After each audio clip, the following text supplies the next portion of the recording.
अगला पहलू है जो बहुत इम्पोर्टेंट है, वो है अकेलापन और वैराग्य।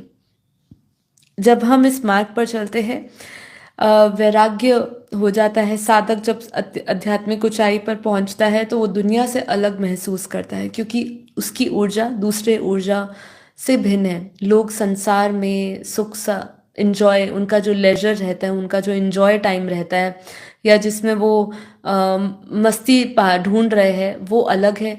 जिसमें एक आत्मज्ञानी इंसान जिसमें मस्ती ढूंढ रहा है, वो अलग है। वो उसको पसंद नहीं है लोगों के साथ मिलना जुलना, ऐसी फालतू की बातें करना, व्यर्थ की बातें करना, चिंतन करना, है ना, निंदाएं करना एक दूसरे की, एक दूसरे पे टिप्पणी करना, उसके जीवन के बारे में बात करना उनको नहीं पसंद। वो सिर्फ अपने भीतर देखना जानते हैं, वो सिर्फ अपने अंदर और अपने आसपास को बेहतर बनाना जानते हैं।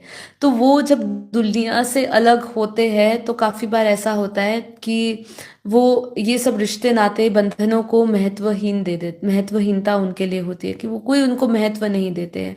जब उनको महत्व नहीं देते तो काफी बार वो जब वैराग्य के रास्ते पर चलते हैं तो उनको अकेलापन महसूस होता है।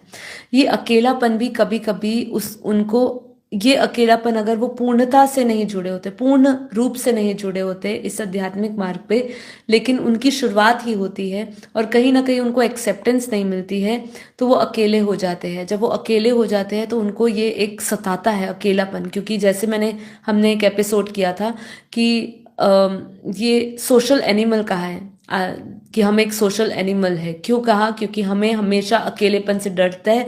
हमें शुरू से यही सिखाया गया कि हमें एक साथ रहना है, एक साथ हमें सबके सहयोग, मतलब हम किसी के साथ अकेले नहीं रह सकते। हमें बचपन में ही सब कोई ना कोई डिपेंडेंसी सिखाई गई है, माता पिता की, परिवार की, भाई की, बहन की, पति की, पत्नी की, दादा दादी, नाना नानी, सबकी हमें एक डिपेंडेंसी सिखाई है। उनके बिना हम नहीं आगे बढ़ सकते हैं।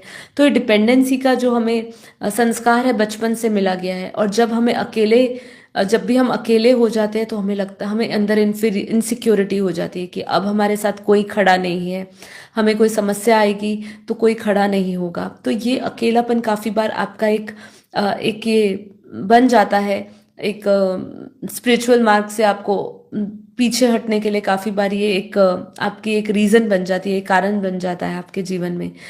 तो ये है कि ये वैराग्य सुखद भी हो सकता है, लेकिन कई बार ये अकेलापन पैदा करता है। और जब ये अकेलापन पैदा करता है तो आपको ऐसा लग सकता है कि इनसिक्योरिटी के कारण आपको ऐसा लग सकता है कि मैं वापस मुझे कोई चाहिए जो मुझे सुने, जो मेरे साथ रहे।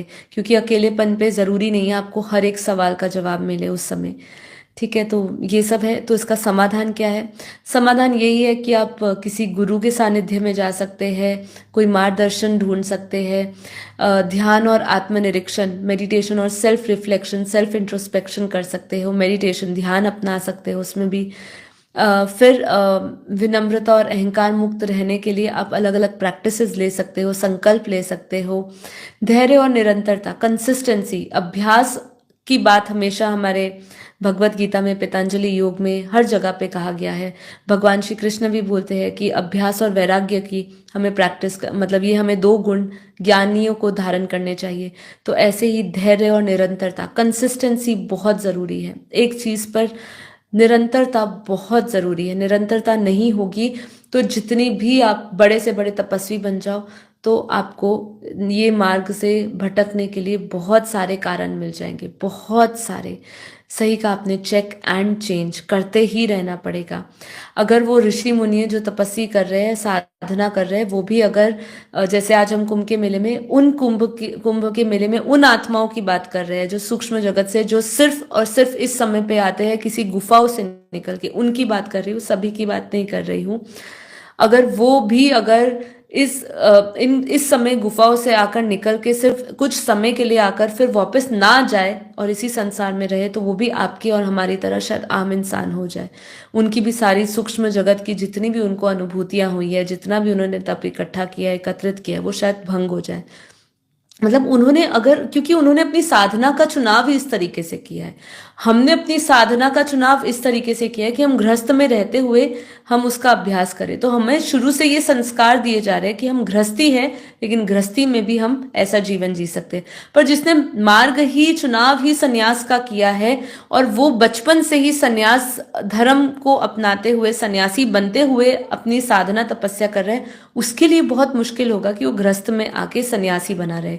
लेकिन जो गृहस्थी रहकर सन्यासी बनने के अभ्यास में लगा हुआ है, उसके लिए शायद मुश्किल ना हो, क्योंकि वो शुरू से उसकी कंसिस्टेंसी उसी में ही लगी हुई है, उसका जो निरंतरता अभ्यास उसी में लगा हुआ है, क्योंकि उसने चुनाव ऐसा किया है साधना का। साधना करने का, तपस्या करने का भी आपका चुनाव अलग अलग हो सकता है। आप सबसे अलग होके कहीं जाके तपस्या कर सकते हो, वनों में जाके, पहाड़ों में जाके, कहीं जाके कर सकते हो, किसी आश्रम में, किसी मठ में जुड़ के आप एक जगह पे जाके तपस्या कर सकते हो, या गृहस्थी में रहकर भी आप चुनाव करते हो कि मैं तपस्या करूंगा। तो ये आपका निजी चुनाव होता है। लेकिन जो चीज पे आप कंसिस्टेंसी बनाए रखते हो, निरंतरता बनाए रखते हो, फिर हम उससे अलग अगर होते हैं, अगर कोई सन्यासी भी अलग होके गृहस्थी में आएगा, तो फिर उसकी भी ये जो भी उपलब्धियां उसको हुई होगी, वो जरूरी नहीं है वैसे की वैसे रहे, वो खत्म हो सकती है। ठीक है, तो ये बहुत सारे कुछ पॉइंट्स है जिस पे हम ध्यान रख सकते हैं।